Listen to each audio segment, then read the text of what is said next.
All right, welcome. Today, we are digging into a really powerful sermon that's gotten a ton of attention. We're going to deconstruct it, break down its main message, how it's structured, and the whole framework it presents for what it calls a chosen one, especially for anyone who feels like they just don't belong. But let's start right there with a question for you. Have you ever had that feeling deep down that you're just different? That you don't really click with the world around you. This whole message we're exploring today speaks directly to that feeling. And it all kicks off with this really startling statement from Bishop Mari Emanuel. This is the core claim we're going to unpack. So what on earth does it actually mean to be not 100% human, according to this source?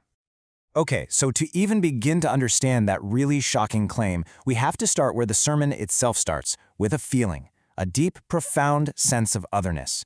The entire argument is built on identifying that feeling of alienation first, and then telling you it's real. And here's where the source really hones in on who it's talking to.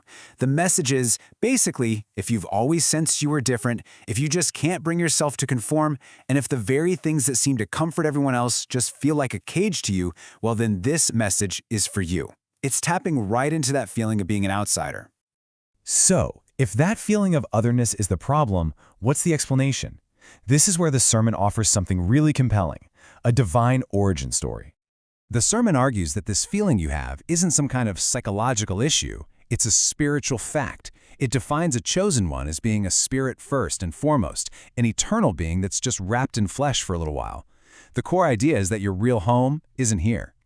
Now, to ground this idea, the sermon points directly to Scripture, specifically Genesis 1:26. The argument being made is that being created in God's image and likeness means your very DNA has a divine imprint. Your spirit first, human second. And this is the aha moment that connects everything back to that first feeling. That restlessness you feel, that sense of being constantly misunderstood. The sermon frames it as your spirit, your true self, longing for where it came from, struggling to get comfortable in a world that isn't its home. So this idea of having a divine identity creates a fundamental conflict. The sermon basically suggests that there are two totally different kinds of people living here on Earth, and they are operating by two completely different sets of rules. This verse from the book of John is presented as the key piece of evidence for this split. It's used to draw a really clear line in the sand between those who belong to the world's systems and those who don't. And this chart breaks that division down pretty clearly. You've got one group, those of the world who are bound by earthly things, ruled by what they can see and feel, chasing temporary stuff. And then you have the other group, those not of the world. They're described as operating on a higher frequency. Their spirits are just tuned to a different channel. And this is a crucial point. It's a powerful reframing of a painful experience. The sermon argues that if you feel rejected by the world, it's not because there's something wrong with you. It's confirmation that you don't belong to its system in the first place. Rejection is actually turned into proof of your special identity. So, if that's the diagnosis, what's the prescription? This is where the sermon gets practical. It moves from theory into a clear manual for how these chosen ones are supposed to live. I mean, this is the essential question, right? If you are fundamentally different from everything around you, what are the rules of engagement? How are you supposed to navigate this world? So the source lays out this 5-step guide, and it's really all about changing your entire approach to life.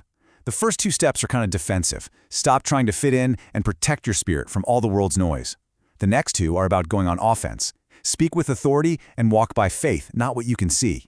And the whole thing is anchored by that 5th step. Stay connected to the source, because that's where all the strength comes from. And all of these pieces, the identity, the conflict, the manual, they're all building towards one thing. A final, massive call to action. A call to awaken.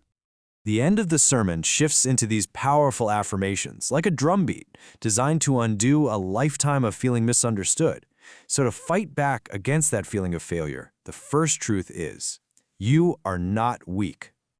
And to address that deep loneliness that comes from feeling so different, the next affirmation hits hard. You are not forgotten. And it reframes that feeling of otherness not as a flaw, but as a feature of your design. It declares you are set apart. And finally, it's not just about who you are, but what you're here to do. It's a call to embrace a huge purpose. You were meant to rise.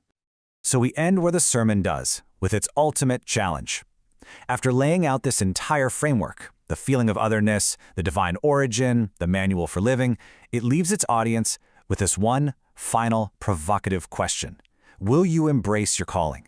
A question that reframes a whole life of struggle as the very beginning of a powerful journey.